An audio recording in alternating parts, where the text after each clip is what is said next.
It's good to get back into the swing of things. Currently, you can see I'm actually at the studio.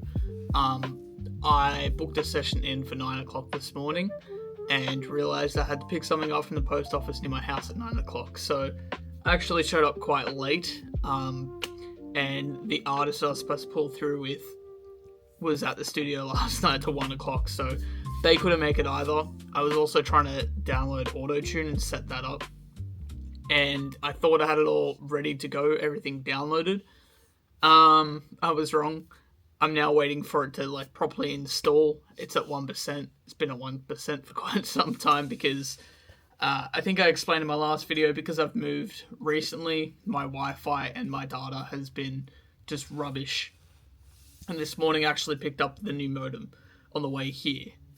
So stuff's still being set up. Thankfully, no one's in the session after me. And at the moment I'm sort of just waiting in between. So I was like, fuck it, I'll just set up a verbal journal episode because I'm due to record one anyways.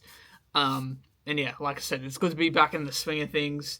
It feels weird to record these week after another, but I'm going to make it normal again, because it's healthy for me. It's also good for you guys to just see sort of where I'm at. But yeah, life's been good, man. I am 2 weeks or 3 weeks deep into my new job. It's still a lot. I feel like the whole first week was just sort of what they called academy, so classrooms and stuff, and us shadowing. I keep doing that because it probably doesn't make a lot of sense to most people that aren't in the role, but shadowing is literally just pairing up your headset with another person that's in that role, so you're sort of seeing what they do. And the academy are literally just classrooms, and they were sort of teaching us what we were selling and what all the compliance was, and it was a lot to take in. I feel like now that I've jumped on the phones, it's a completely different ballgame. My whole role of a job, I don't think I explained it fully in the last episode, because I hadn't actually started it properly. But now I've been dialing the phones, I can sort of give more of an input on it. So, and I feel like I can more to a degree because I was actually with my partner's family last night explaining it. But essentially, my role, this is called a business sales consultant, is in Leighton, is that a word? Leighton? Layman's, that's the one. In layman's terms, I book appointments. That's what I do, to put it very simply. I book appointments for a sales rep to then go and sell our product. But it is very in-depth. There's a lot to it. So my position is a business sales consultant, which we call BSC. And then there's a BDM, which is a business development manager, which is the sales rep, but most people know them as sales rep. It's just a different title. Pretty much I am not just booking the appointment, I'm also selling, but without selling the product, if that makes sense. So the whole point of my role is to dig up pain of the prospect and make them realize they need our product. So I don't go too much into depth of what we do. That's the job of the BDM. The reason for that, I feel like in sales, if I'm trying to sell you a product over the phone, I'm cold calling people. Cold calling 200 people every single day. Our sort of minimum standard is 120, and 2 booked appointments every day. But because I'm not really booking many appointments, I'm sort of trying to go above and beyond. Well, not even that. Not to impress anyone, sort of just to, learn quicker. I'm trying to dial as much as possible and soak as much stuff up because the only way to learn is doing. So I'm just trying to smash out as much as possible. Yesterday morning, I think it was, so not yesterday, which was Friday, today's a Saturday, but on the Thursday, I fell a bit behind on the dials. So there's no easy way for me to track it, but our what they call team leader, so pretty much who manages our groups. So there's multiple team leaders for multiple groups on the floor. There's like over 100 people just on our floor, so you can imagine how many people there are to manage. But I don't remember where I was going with that. But essentially, I've been just putting in as many dollars as possible, and on that Thursday, I fell behind because I started doing something called self-sourcing. So I was pretty much just going on Google, typing in an industry, typing in a location, and just hitting people up that way. But it's a lot slower because I'm not just clicking on it, calling them, and that's it. You have to like put everything into Salesforce. But then also I've got my own Excel sheet that I'm like filling all their details out before I even hit the dial button. That way I can keep track of who's who and what position they're in, what conversation we've had, their address, their phone number, what steps I need to do next. So if they don't answer, I put NA for no answer. If the phone's disconnected, I'll put DC for disconnected. If I need to call them back, I'll put CB. A lot of the time I'll put that with like detail and stuff of why I need to call back. Because a lot of the time there's also GKDM and GKDMNA, which means gatekeeper, decision maker, not around. So a gatekeeper and decision maker, the difference with that is a decision maker is literally like the owner or director of the business, so someone who has the final say in what actually happens within the business, so that if we are to sell the service, the decision maker has to decide on that, you know what I mean? So a gatekeeper is essentially like reception, employees, pretty much anyone that picks up the phone that can't make the decision. I've noticed you get a lot in hospitality because a lot of the time it is just like the staff picking up the phone, or I've called a lot of like hotels and apartment places where there's obviously a reception. There's also, say, the HR in the business, which is what I'm trying to sell to people. So my product to a T for what I'm trying to sell is HR and WHS compliance. So pretty much making sure that people's documentation is up to date. Because if it's not, if there's new changes or whatever, and someone puts something through to Fair Work and they're not covered by something, then, they get fined for it essentially, which can get very costly. And some people even have like, say, lawyers, but lawyers are fucking expensive, hey? Like, I'm pretty sure our product is like a subscription-based product, so you're paying X amount a month instead of, sorry, I thought someone was coming upstairs, instead of like a lawyer that you're paying each time you need to talk to them and consult with them, and then they still charge you like annually and stuff, and it gets fucking very pricey. Whereas with a monthly thing, it seems pricey, but you're getting a lot more value. There's a lot more, like me just saying we make sure your documentation and stuff's up to date. That's just one of the things we do. There's 5 pillars, right? So there's the compliance side of stuff, there's documentation, there's representation, which is like the lawyer side of stuff, and then we have something called Bright HR and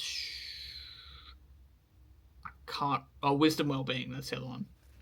Bright HR is like payroll, like clock in, clock out sheets, a lot of like the back end data stuff that businesses have to do. And we all combine everything into that one app for Bright HR. That's not our department, but that's one of the things we sell. It's actually very, very smart. Like how it's all set up. Again, there's a lot to it. I don't know fully on how it all works because it's not even my department. And then Wisdom Wellbeing is like the mental health space side of stuff. So there's like advice lines and stuff that's 24/7.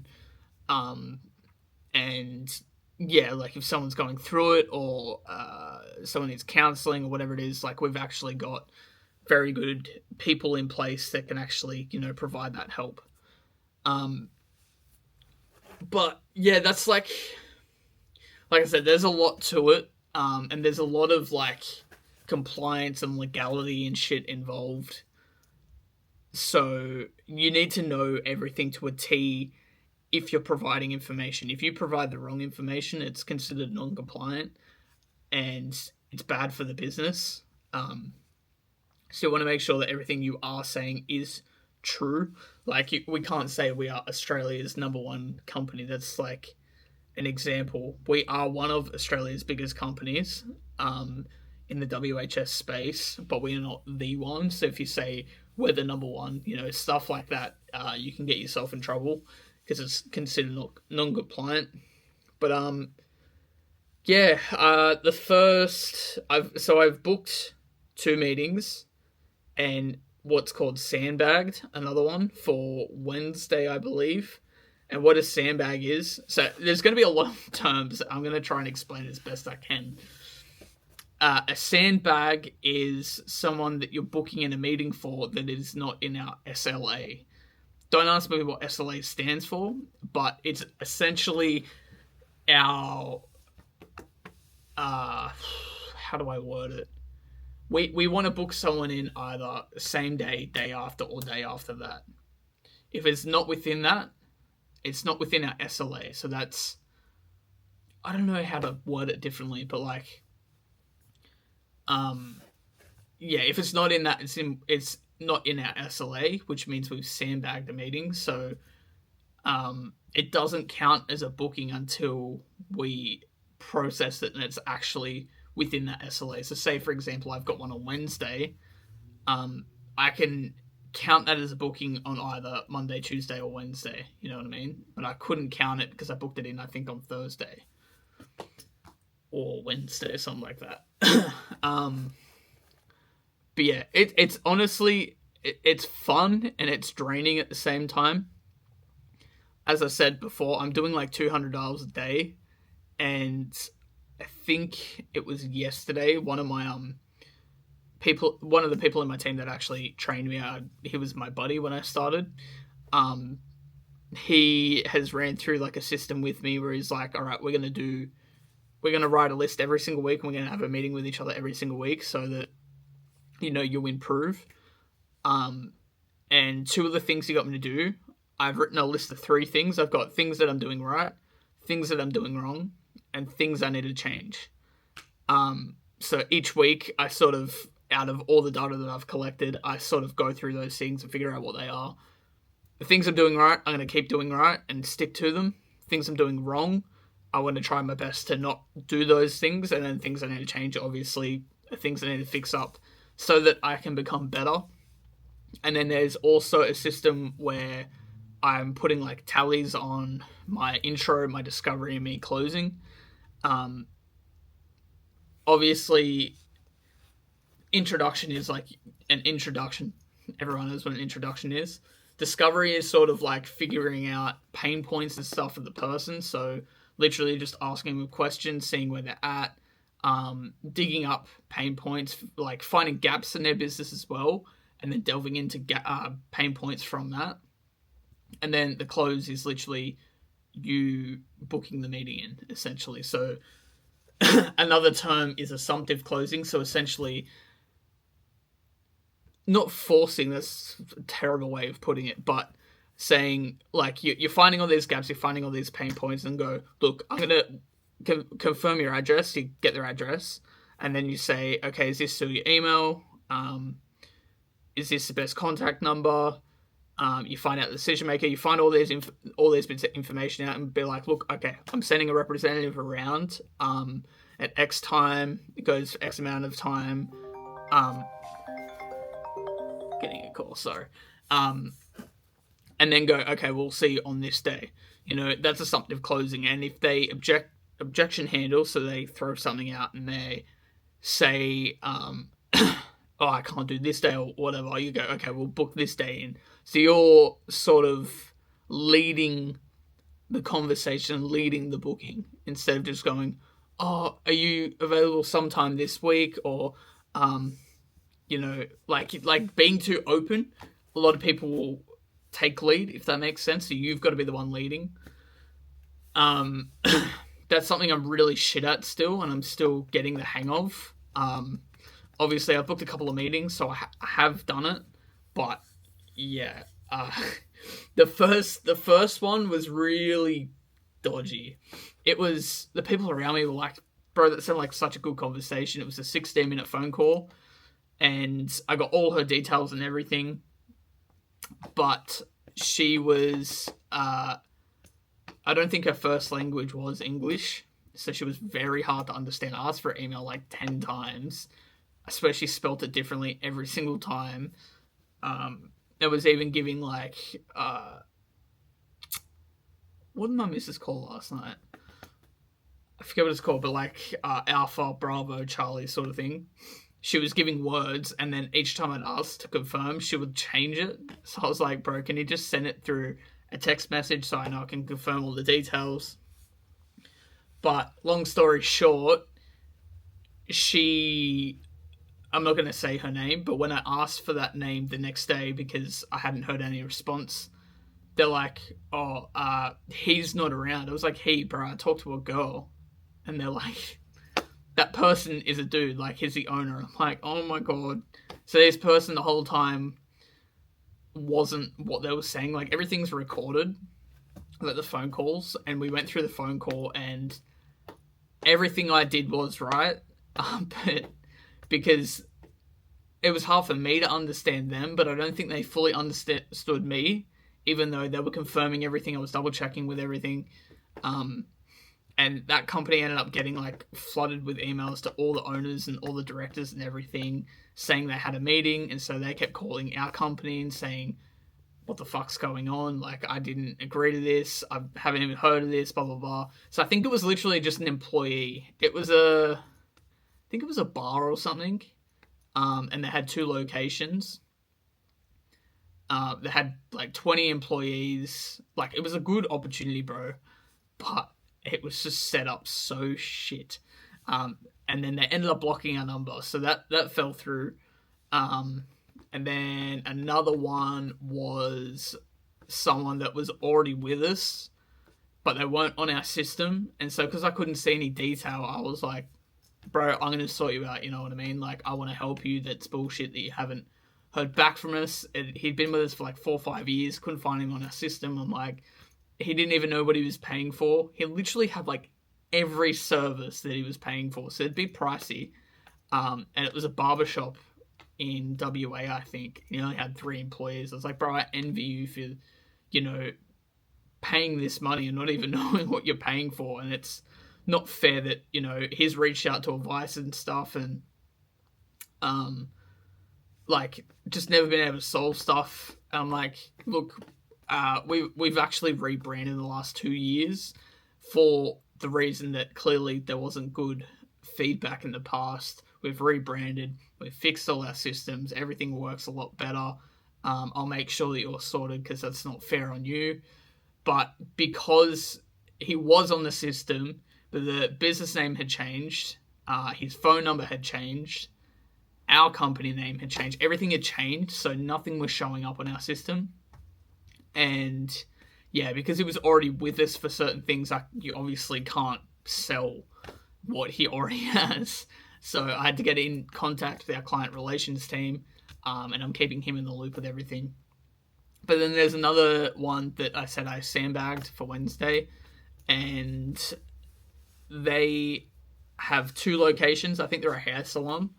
They have 2 locations. It's also in WA. And yeah, they don't have many staff either, but none of their documentation has been reviewed in the last couple of years. The owner is the one that sets everything up. They don't have a HR team. I found some pain points and stuff within that, and that's set up good as well. Whether they sign or not, I'm not sure. So signing is the BDM, so the sales rep going out and selling the service to them or the product. And they actually sign the deal. They actually buy it. If that goes through, bro, I'll be very, very happy. But who knows? Like, I'm not going to get butthurt if it doesn't. I don't expect it to. Like I said, I've only booked a couple of meetings, but yeah, there's highs with the lows. Like, I obviously, if the minimum is 2 a day, sorry, and I've only had 2 in the last week and a half. Well, yeah, say 3 in the first 2 weeks. I definitely need to get a lot better at what I'm doing.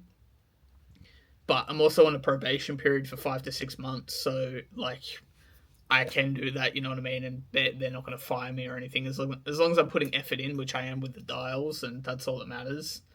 But even in that, I'm pretty sure it's the same with the people that work there. Like, I'm pretty sure the rule is like minimum 2 bookings a day, and if you're not meeting that standard, then you have to make minimum 120 dials a day. But obviously, if you're only making 120 dials or more or whatever, not booking anyone over a period of time, you're working there, like, you've been working there for a while, they're going to ask questions and be like, what's going on? You're not doing your job. But yeah, bro, I'm starting to get closer with people, which is good. I feel like every time I make a friend, though, they leave. It's a very fast-paced environment. Like, one of the guys I started with, and I was hanging around, I've got his number and everything. Once he started making phone calls, he was there the first day of doing it, then he was sick the next day, then he was back the next day, and now I haven't seen him since. So I assumed that it sort of wasn't fit out for him, or the owners had talked to him or something. I'm not sure what actually happened.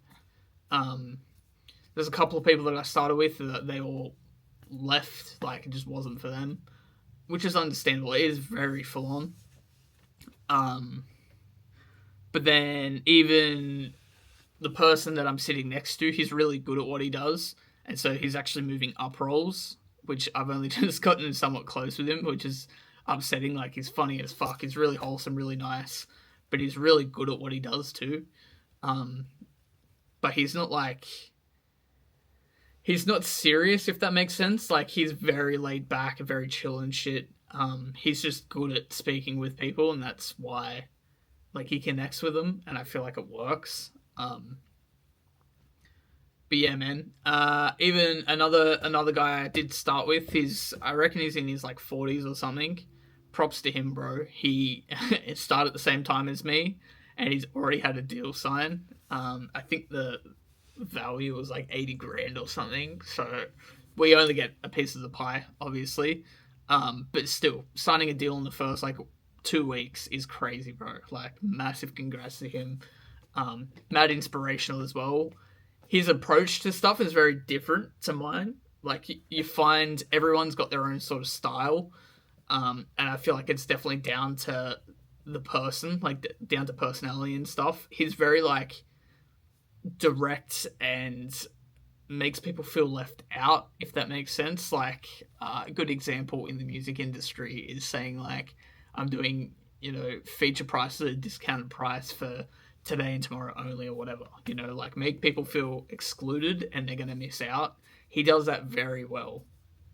But yeah, bro, I think even last night they have a ton of incentives all the time. And last night they had their sort of end of month, I don't even know what you would call it. I think they call it social or something, where downstairs, they have like beers and they make dinner for everyone and shit. It's a massive company. Like, I could imagine it would have been like packed down there. Heaps of food, heaps of drinks. I didn't go because I had stuff to sort out last night. Didn't even get around to half of it, which is frustrating.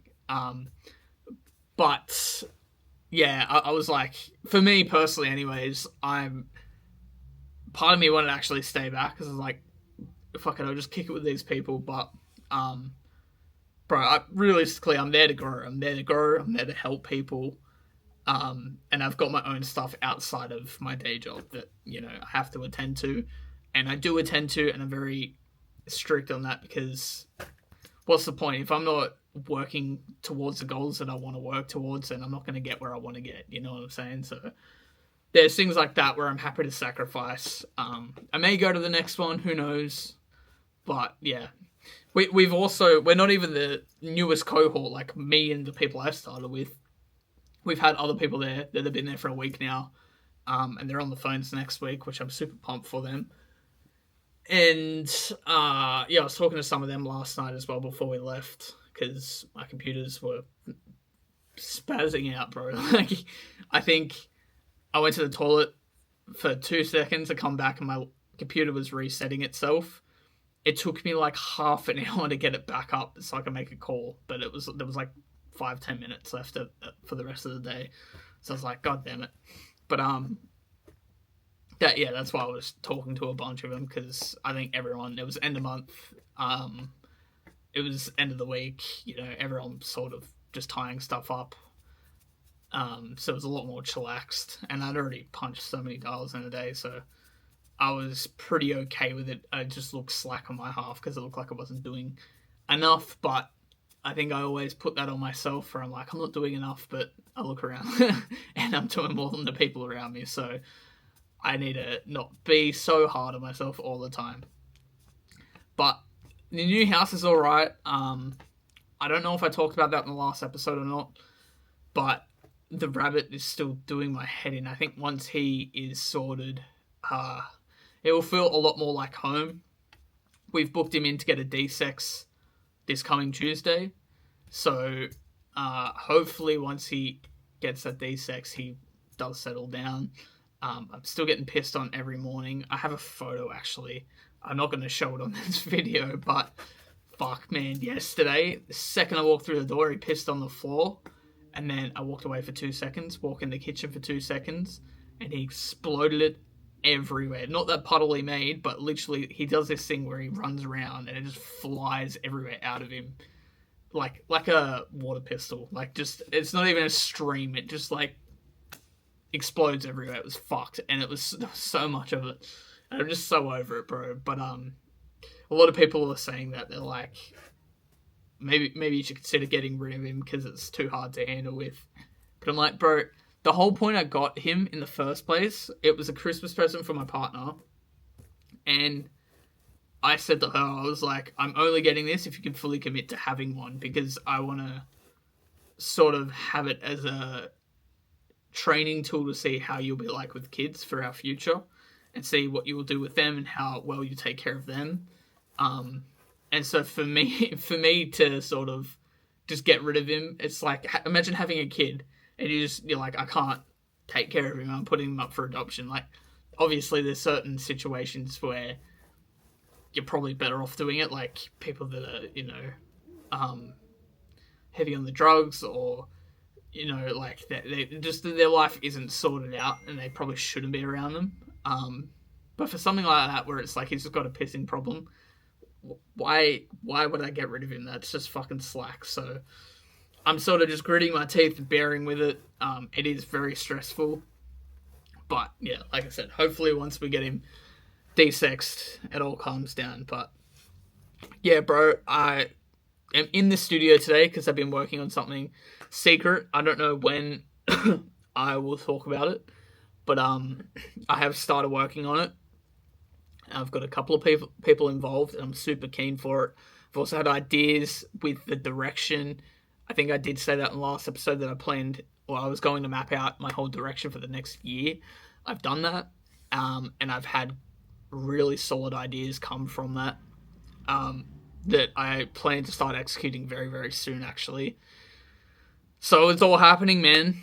I think this whole next month, though, my sole focus is just get good at sales and fully lock in with that, like fully studying my ass off and everything, inside work, outside work. I started reading a book called Combo Prospecting suggested by Uzma. Shout out to her, the music manager. I have not read a lot. I think I've only read it once. So I've only read like 15 pages or something. But this next month, I plan to finish that book as one of my top priorities. Get really good at sales, just keep fucking dialing, and, just get better every single day, learn as much as I can, and really focus on that. Like, I'm still going to be doing music stuff, but I want my full attention on sales for this next month and get really good. That is my first step. I feel like maybe I'll reveal each step as they come each month, Some I might be more secretive about, but yeah, this first one, the whole start of this year roadmap is literally I'm building foundations, I'm allocating stuff to other people, and then I'm working on the product slash service. That's like it's in is it quarterly? It's not even quarterly. It's like in thirds. So I've mapped it out all into like chunks of 3. So yeah, the first chunk is all my foundations. Then the second chunk is allocating a lot of stuff to people. And then that final chunk is the products and services. But I'm super keen, bro. Super pumped. Next year is going to be such a big fucking year. I hate people that are like, new year, new me, bro. Why are you waiting for the new year to start, brother? Just start now. Like, that's my biggest pet peeve. And yeah, I feel like I'm definitely at a point where I went through a massive, like, low for a long time, figuring shit out, sorting shit out. I wasn't on socials at all. But I'm glad I went through that because now I'm recharged.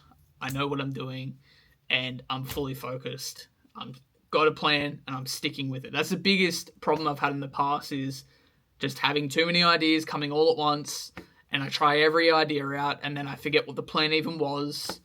But this next year is literally full focus. I'm sticking to the fucking plan. I'm going to make it happen. Yeah. Let's see what happens with it, man. Thank you all for watching so much. I love each and every single one of you. I say it all the time because I mean it every time I say it. We're still at 101 YouTube subscribers, so if you're seeing this, hit that subscribe button, be that 102. Let's fucking grow this channel as well. I'm going to be documenting every single week where I'm at. So if you're down for that, if you're keen for the journey, I'm going to start posting more shorts and stuff too. Like I said, my internet's still been shit, so I've been real slack with the uploading still. But yeah, man, super pumped, super keen. 2026, 2027, doesn't fucking matter the year, bro. We're gonna kill it. So again, thank you for watching. If you enjoyed it, please hit that like button, and I'll see you guys next week. Take care and peace.